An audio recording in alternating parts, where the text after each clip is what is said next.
Hey guys, Carrot52 with another video. This is part 2 of my review of the Ultra Hero 500 Spark dolls from Ultraman Ginga. In this video, we'll be taking a look at my current collection of Heisei Ultraman Spark dolls.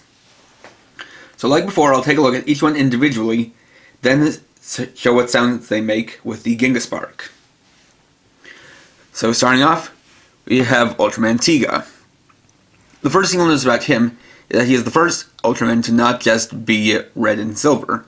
In this case, he also has indigo to him. And the reason why it's like that is that he's also the first Ultraman to be able to change types.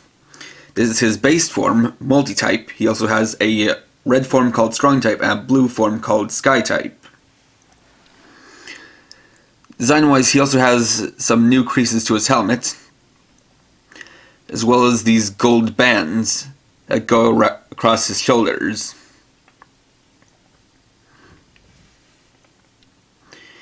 He also has a slightly different style to his color timer.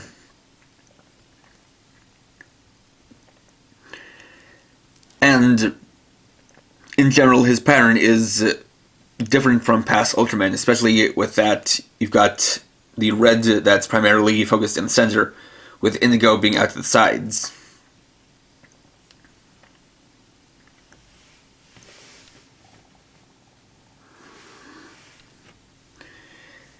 Next is Ultraman Dyna in his Flash type. His two types are a blue type called Miracle type, and a red one called Strong type. He's the first Ultraman to have a unique feature being, or rather a new kind of head style, which has this golden gem in his forehead that jumps outward, rather than having a crest that slopes backwards. He's also got these gold bands around his shoulders, and a very interesting kind of teal color to his color timer. In this form, he has red, silver, and blue.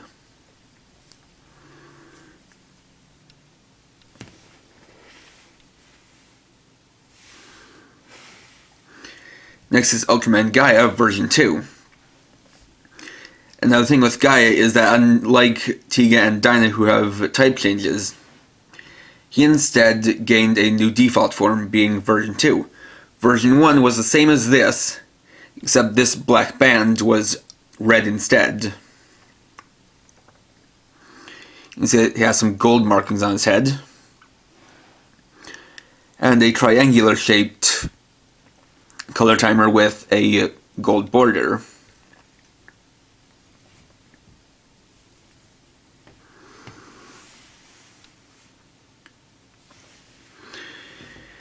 Next we have Ultraman Agul version 2.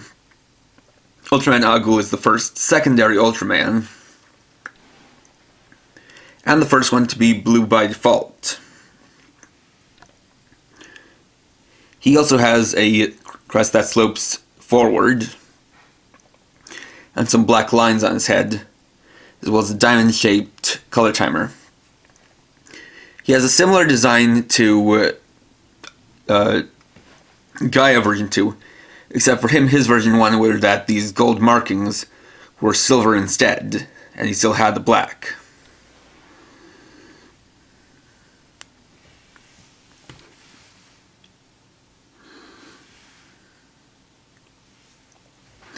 After that is Ultraman Cosmos in his Luna mode. And so he's the first main Ultraman whose base form is blue. Out of the Heisei Ultraman, he's the one with the closest head to the style of the old Showa Ultraman, though his features are a little bit more rounded and a bit more soft.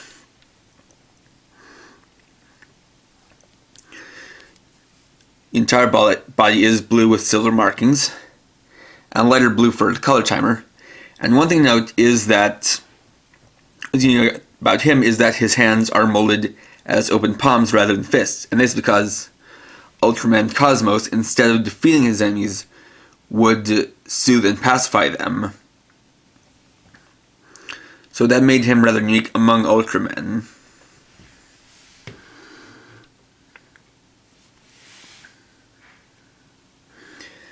After that is Ultraman Nexus Enfants. Now, Nexus has probably one of the most radical designs as far as Ultramen go.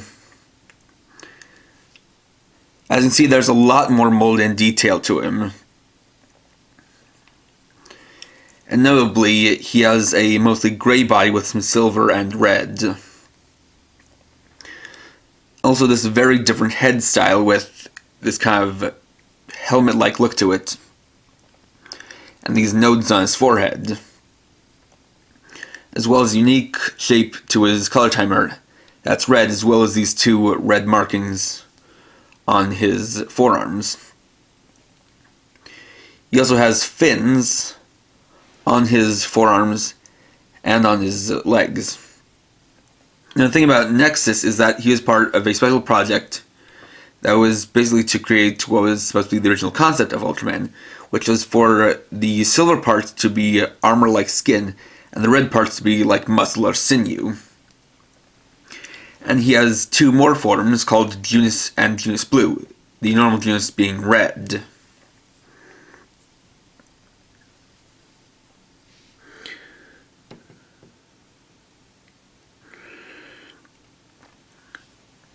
After that is Ultraman Max, who has a very Ultra 7 kind of head, though also mixing in that style of Dyna with the forward head crest and the jewel on the forehead. He also has this kind of bird-like armor design to his protector, which is probably the most unique protector for any Ultraman. He has a wrist brace here on his left wrist, which is an enlarged version of the Max Spark, which is what his human host used to transform. And Max didn't have any form changes at all, not even any power-ups. Oh, I forgot to mention that Gaia actually had a power-up form called Supreme Version. Speaking of power-ups, after that is Ultraman Mebius. So he has also a very interesting head design, with these red markings going along his crest, and these clearly white eyes instead of pale yellow, as well as having a head shape that kind of juts out to the side like this. He's got a lot more silver to him than other Ultramen have, with little bits of gold to him, and then this diamond-shaped blue color timer. And on his left wrist is the Mebius brace, which is his transformation device. Now, for Mebius, instead of having type changes, he had power-up forms, 3 to be exact. Brave, Burning Brave, and Phoenix Brave.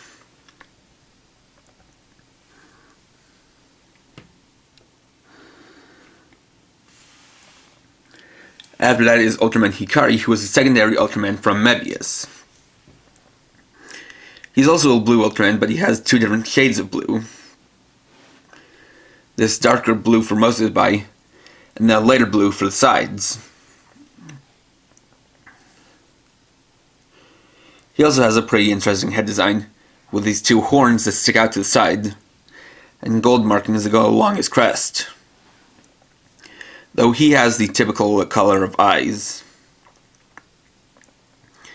He has some studs to his body, and his color timer, which has a diamond shape to it, and then the top and bottom that are gold. On his right wrist is the Night Brace. And it's called it because Ultraman Hikari originally appeared as a masked giant called Hunter Knight Tsurugi, before he was later revealed to be an Ultraman.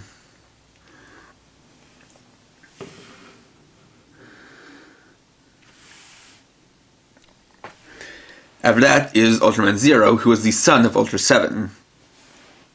He's interesting as he's the first main Ultraman to naturally be blue and red, but not naturally be able to form change. Now you can actually see some resemblances to 7 in his design. He has similar eye style, a beam lamp, twin sluggers called the Zero Sluggers, and a very similar protector design to 7. He also has various silver markings on his body that run along with some blue markings that go into the red on his legs. Now he's interesting because he got a power-up form before he got any type changes. That power-up form being Ultimate Zero. And then he later gained power-up forms called Strong Corona Zero and Luna Miracle Zero, which he obtained from getting powers from Dyna and Cosmos.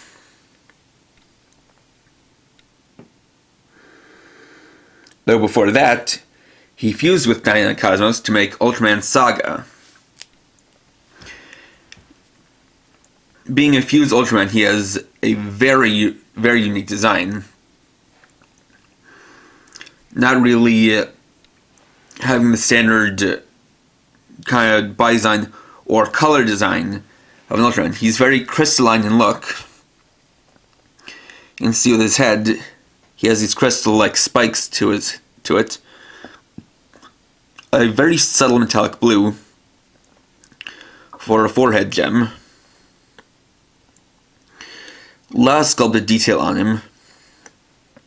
And then this gradient of silver that goes to metallic blue on his upper body and shoulders to purple down his arms and legs, with a bit of gray in the middle, and pale metallic blue for his core.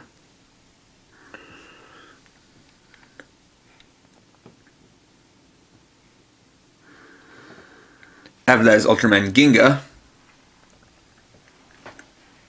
who I already showed in my review of the Ginga Spark, but I'll go over him here in more detail. So what makes Ginga stand out is the crystals all over his body.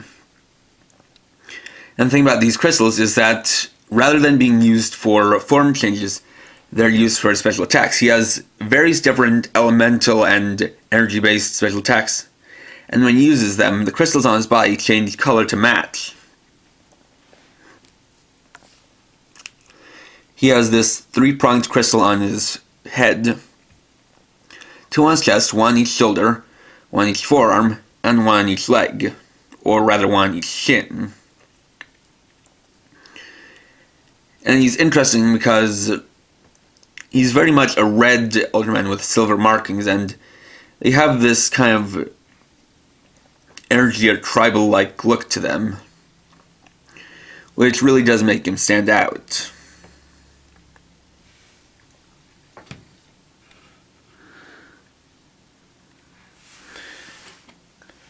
After that is Ultraman Ginga Stream, Ginga's power-up form. For this, he's basically fused with Ultraman Taro, and so he takes on features similar to Taro.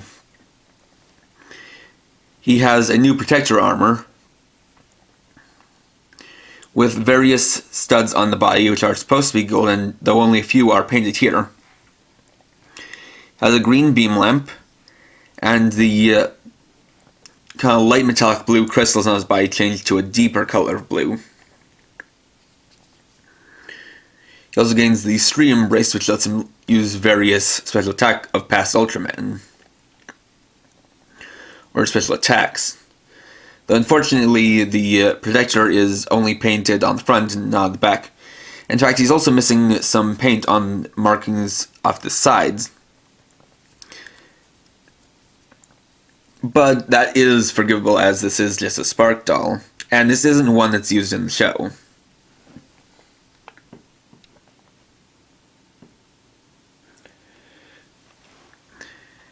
Then finally there's Ultraman Victory, the first heroic Ultraman to primarily be black in color, and he is the secondary Ultraman of Ultraman Ginga S.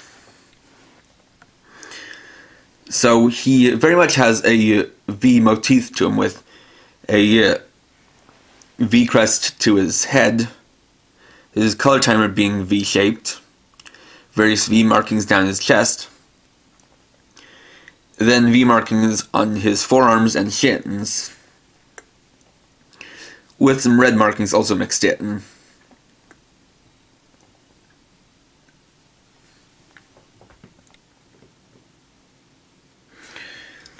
And so now we'll show off what sound they make with the Ginga Spark in Henshin mode. So first is Tiga.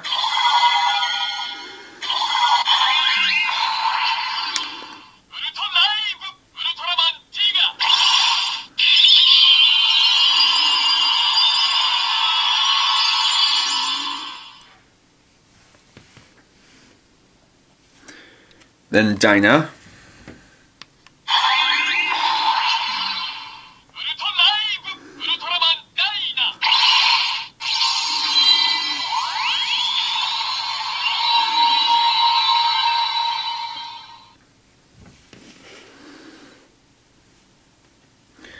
Then Gaia.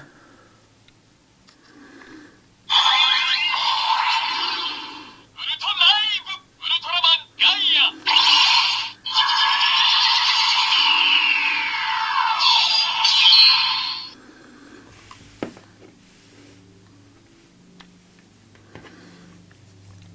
Then Agul. UltraLive. Ultraman Agul.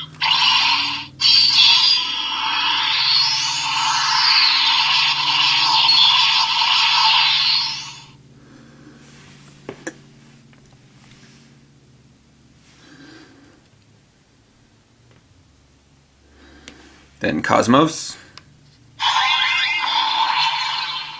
UltraLive. Ultraman Cosmos.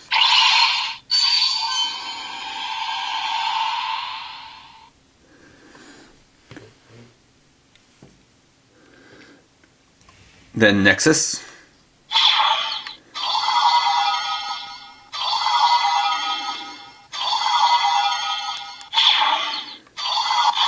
There we go. UltraLive. Ultraman Nexus.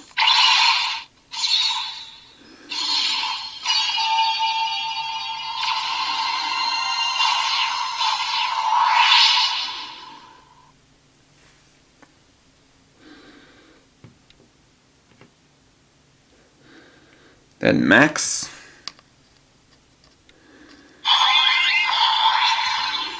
UltraLive. Ultraman Max.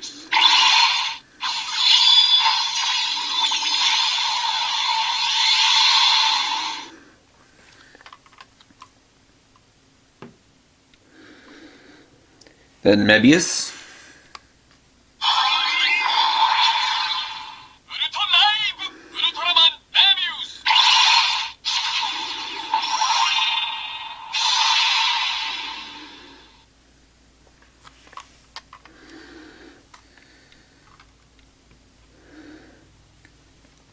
Then Hikari. UltraLive. Ultraman Hikari.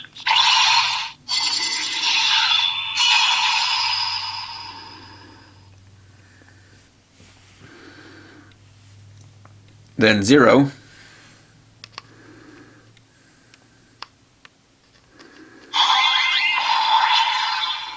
UltraLive. Ultraman Zero.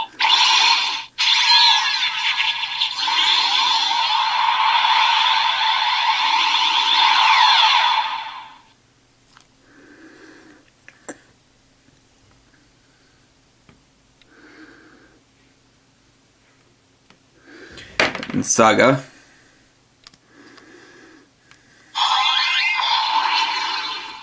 UltraLive. Ultraman Saga.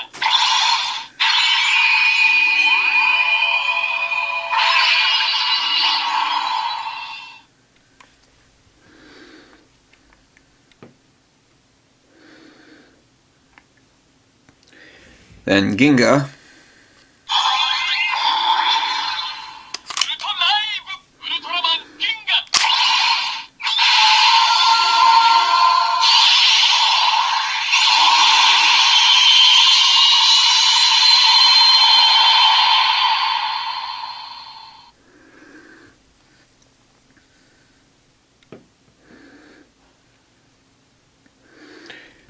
And for Ginga Stream, he has 2 life signs. The first one will read as Ultraman Ginga. Ultraman Ginga.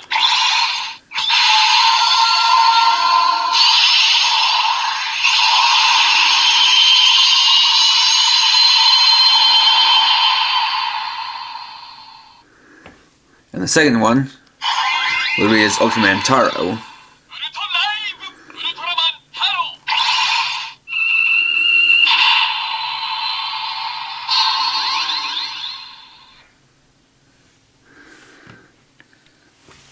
And finally, we have Ultraman Victory,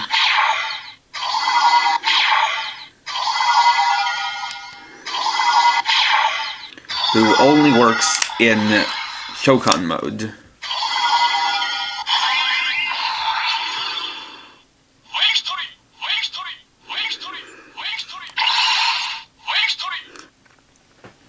And so it says a rather odd version of Victory. And you only get, and the only Spark device that can read the Ultraman Victory Spark doll is the Victory Lancer. And also the Victory Lancer has a special combination for Ultraman Ginga Stream. To see both of those, watch my review of the Victory Lancer.